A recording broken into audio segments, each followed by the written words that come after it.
ভাতারের বিজিপুর গ্রামে এক ব্যক্তির বাড়িতে চুরি হয়ে যায় 4 ভরি সোনা ও 60,000 টাকা। ভাতার থানার পুলিশের তৎপরতায় 6 ঘন্টার মধ্যে উদ্ধার চুরি যাওয়া সমস্ত মাল ও আটক 4 ব্যক্তি। ভাতারের বিজিপুর গ্রামের বাসিন্দা নিতাই দাস, তিনি একজন এএসআই পদে নিযুক্ত রয়েছেন গুসকারা বিট হাউস থানায়। ওনার স্ত্রী একজন স্বাস্থ্যকর্মী। বাড়িতে কেউ ছিল না গতকাল সন্ধ্যা 5টার পর যখন নিতাই দাসের স্ত্রী পার্বতী দাস বাড়ি ফেরেন, তখন দেখতে পান যে পিছনের দিকের দরজার তালা ভাঙা ও ঘরের ভেতরে থাকা আলমারি লণ্ডভণ্ড করে দিয়ে গেছে কেউ বা কারা। উনি তড়িঘড়ি ওনার স্বামী নিতাই দাসকে বিষয়টি বলেন। নিতাই দাস তৎপর ভাতার থানার ভারপ্রাপ্ত পুলিশ আধিকারিক প্রসেনজিৎ দত্তকে বিষয়টি জানান। পুলিশ তড়িঘড়ি তদন্ত শুরু করে, বিভিন্ন সিসিটিভি পরীক্ষা করে। পুলিশ গোপন সূত্রে খবর পেয়ে নদিয়ার কালিয়াগঞ্জ এলাকা থেকে চুরি যাওয়ার সমস্ত মাল ও 4 ব্যক্তিকে আটক করে। ঘটনা ঘটার 6 ঘন্টার মধ্যেই এত বড় সফলতা অর্জন করে ভাতার থানার পুলিশ। চুরি যাওয়ার ঘন্টার মধ্যেই সমস্ত মালপত্র টাকা উদ্ধার হওয়ায় খুশি নিতাই দাস ও পার্বতী দাস। এলাকার মানুষ সকলেই প্রশংসা করেছেন ভাতার থানার পুলিশের। পুলিশ সূত্রে জানা গিয়েছে, ওনাদের ঘরের চুরির ঘটনা ওনারা খুব তাড়াতাড়ি জানিয়েছিলেন, তাই এত বড় সফলতা পাওয়া গেল।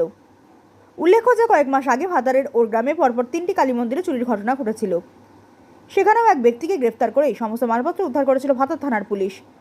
পাশাপাশি ভাতারের বেলিডা গ্রামে চুরি হয়েছিল একটি মন্দির থেকে রূপোর সিংহাসন, সেটাও পুলিশ উদ্ধার করে এবং এক ব্যক্তিকে গ্রেফতার করে। সত্যি কথা বলতে হবে যে পুলিশকে ধন্যবাদ। এইভাবে যদি সবার পাশে থাকে ভালো লাগবে। এবার অনেকে হয়তো ভাবছে যে আমার হাজব্যান্ড যেহেতু পুলিশ ডিপার্টমেন্টে আছে সেহেতু এটা তাড়াতাড়ি সম্ভব হলো। আমি বলবো না, সবাইকে সতর্ক থাকতে হবে যে কোনো অচেনা লোককে দেখতে পেলে থানায় অন্তত জানানো, সিভিক দাদাদেরকে জানানো, বা কোনো কিছু ঘটনা ঘটলে যেন তৎপর জানায়।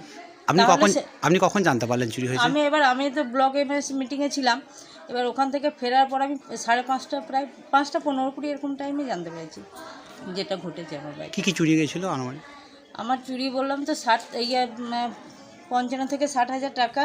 আমার একটা গলা চেন ছিল, একটা লোহা বাঁধানো ছিল, 1 জোড়া পলা ছিল, 2 জোড়া কানের ছিল, এগুলো সমস্ত ছিল ড্রয়ারের মধ্যে। তো কত ঘন্টার মধ্যে পুলিশ উদ্ধার করলো বা কি জানতে? এবার আমি কালকে ধরুন দুপুরের দিকেই ঘটনাটা হয়তো ঘটেছে। হ্যাঁ, আজকে আমি সকাল 10টার মধ্যে জানতে পেরেছি যে তারা গ্রেপ্তার হয়েছে। এটা জেনে সত্যিই খুব ভালো লাগছে যে ওরা গ্রেপ্তার হয়েছে বা ধরা পড়েছে।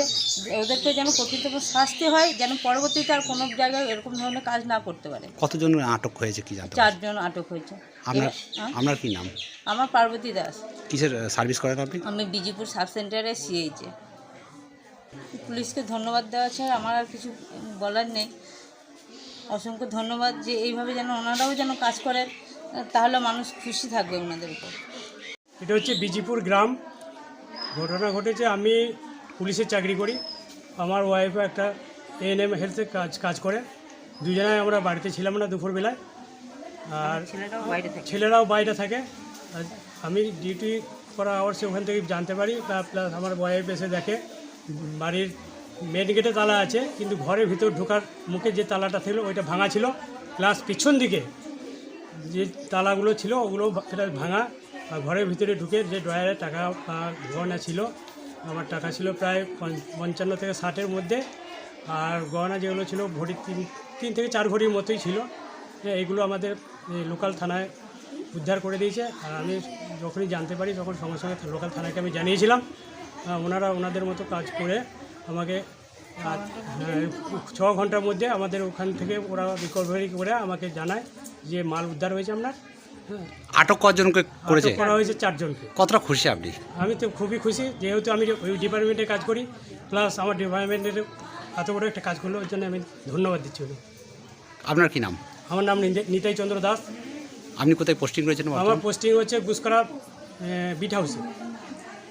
ভাতার থেকে আমিরুল ইসলামের রিপোর্ট, সুন্দর বাংলা নিউজ।